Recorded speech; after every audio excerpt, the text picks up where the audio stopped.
तो संसार में हम जो कुछ भी देखते हैं ना, वो सब माया जनित देखते हैं। माया जनित नाम, माया जनित रूप, माया जनित लीला और माया जनित धाम।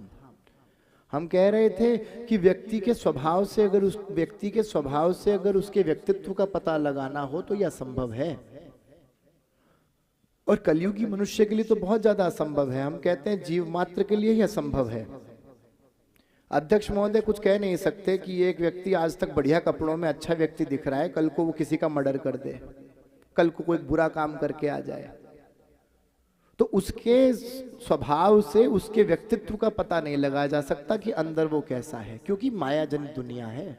माया से उत्पन्न रूप है, माया से उत्पन्न नाम है, माया से उत्पन्न हमारे कर्म है, ये सब माया जनित है। जो कह दिया गया है वो मान लिया गया है। लेकिन जब श्री भगवान की बात आती है तो भगवान का रूप ना तो माया जनित है, भगवान का रूप माया जनित नहीं होता, माया पैदा नहीं करती भगवान के रूप को।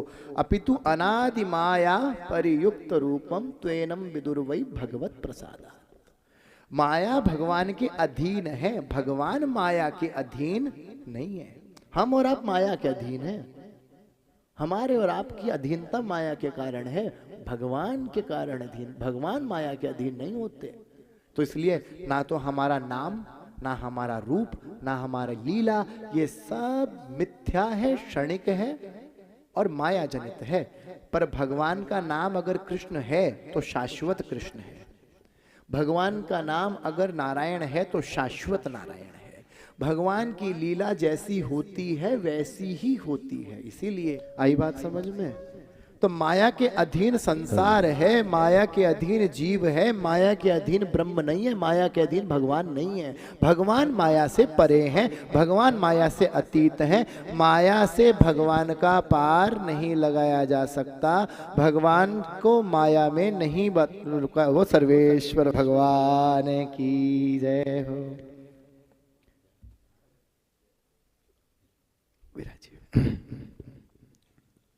तो हमारे ठाकुर जी कैसे हैं? वो नित्य हैं, भगवान का रूप भी नित्य है, लीला भी नित्य है, धाम भी नित्य है, और वो नित्य किशोर किशोरी भगवान ही हमारी उपास्य विग्रह हैं। वो नित्य किशोर किशोरी भगवान ही हमारी उपासना का केंद्र हैं। वो नित्य स्वरूप, नित्य रहने वाले, नित्योत्सवों, नित्य सौख्यों, नित्य श्री, नित्य मंगल करने वाले वे गोविंद ही हमारे उपास्य हैं, वे गोविंद ही हमारी उपासना है। हमने कल कहा था उपासना तो गोविंद ही है, रास में प्रवेश ही गोविंद को मिला है। तो हमारी उपासना का जो स्वरूप है वो उपासना नित्य उपासना है। इसलिए निम्बार्क भगवान लिखते हैं स्वभावतो उपास्त समस्त दोषम अशेष कल्याण गुणैक राशिम व्यूहांगिनम ब्रह्म परम वरेण्यम ध्यायेम कृष्णम कमलेक्षणम हरिम। जो चारों व्यूहों के अंगी श्री कृष्ण हैं वो हमारी उपासना है। भगवान के चार व्यूह होते हैं। भगवान जब पूर्ण परब्रह्म रूप में पधारते हैं तो अपने व्यूह के साथ में पधारते हैं। भगवान के स्वरूप में चतुर्व्यूह के रूप में ही भगवान का अवतार होता है। इसलिए निम्बार्क भगवान कहते हैं व्यूहांगिनम, वो व्यूह के अंगी हैं। अब व्यूह किसको कहते हैं पता है? अब भगवान पधारे हैं तो भगवान के साथ में प्रद्युम्न जी भी पधारेंगे, बलभद्र जी भी पधारेंगे, अनिरुद्ध जी भी पधारेंगे और स्वयं वासुदेव जी भी पधारेंगे। क्यों महामंत्री जी?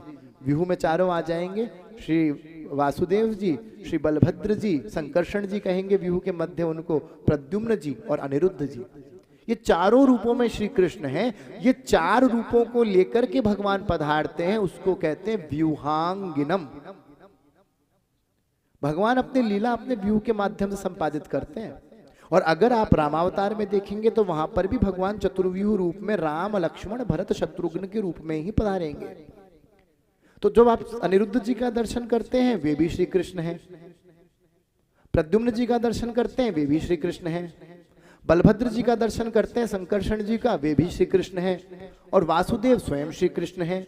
तो व्यूहांगिनम अर्थात संसार में भगवान की लीला संपादित जब होती है तो भगवान परब्रह्म जैसे हैं वैसे अपने रूप का ही विस्तार करके पधारते हैं। व्यूहांगिनम ब्रह्म परम वरेण्यम।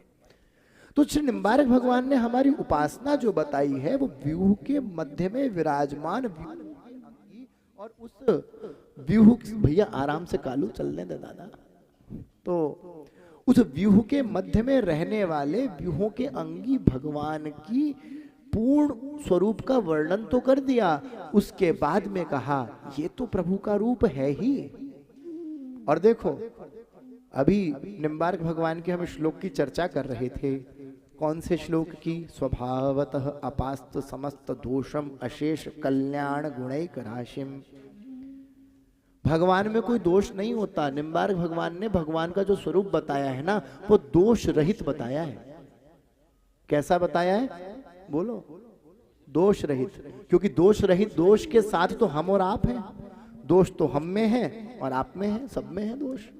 संसार में अपने नेत्रों से जिस जिस चीज का हम दर्शन करते हैं उन सब में दोष है, सब में दोष है।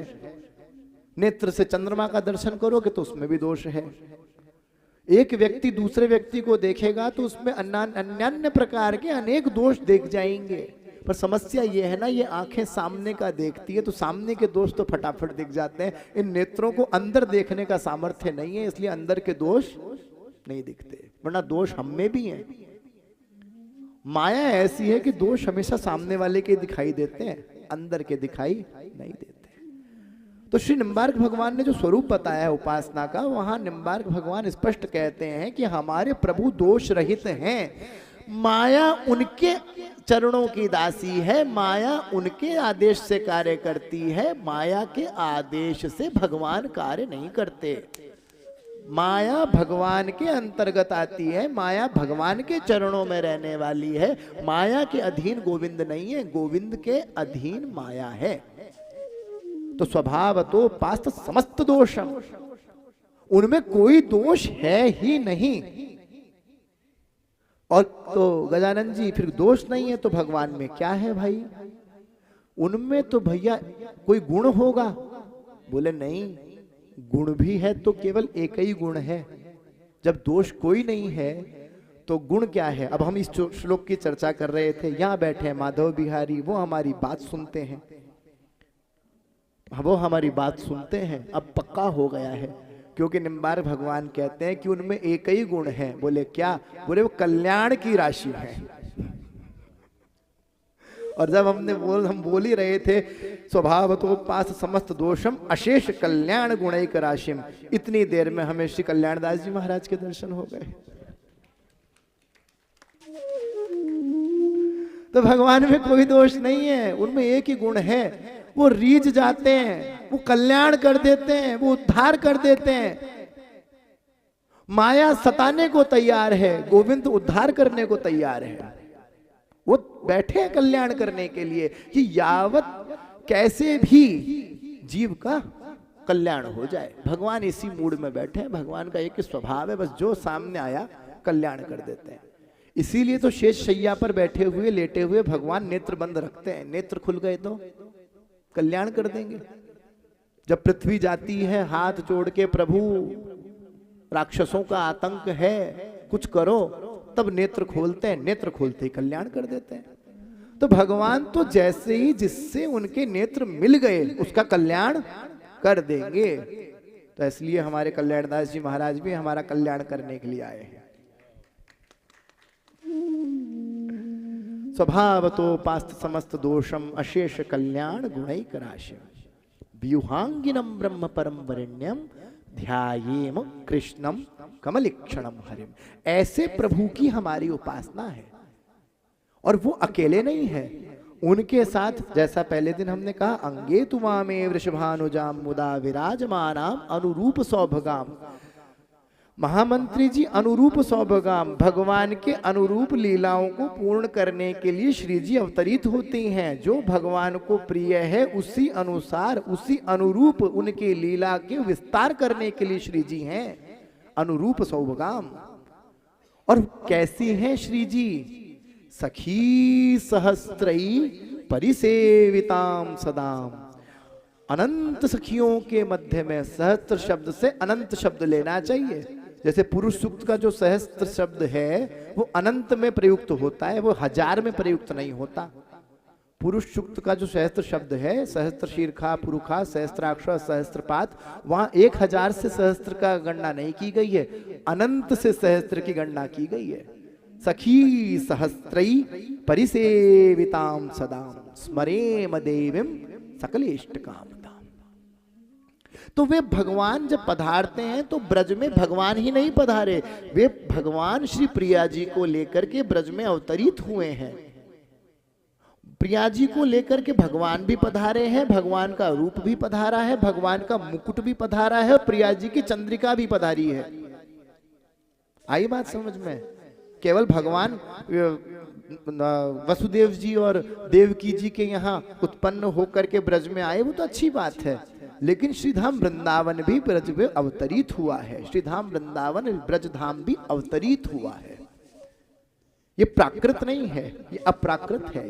ये माया से नहीं बना, ये प्रकृति से नहीं बना। प्राकृत रूप में तो वही गली है, वही सड़क है, वही नालियां बह रही है, वही गंदगी बह रही है, अपने आंखों से 1000 दोष देख सकते हो। लेकिन अप्राकृत रूप में यही भगवान का नित्य धाम है, यही भगवान का रूप है, यही भगवान का निवास है, और यही श्री प्रिया जी का हृदय है।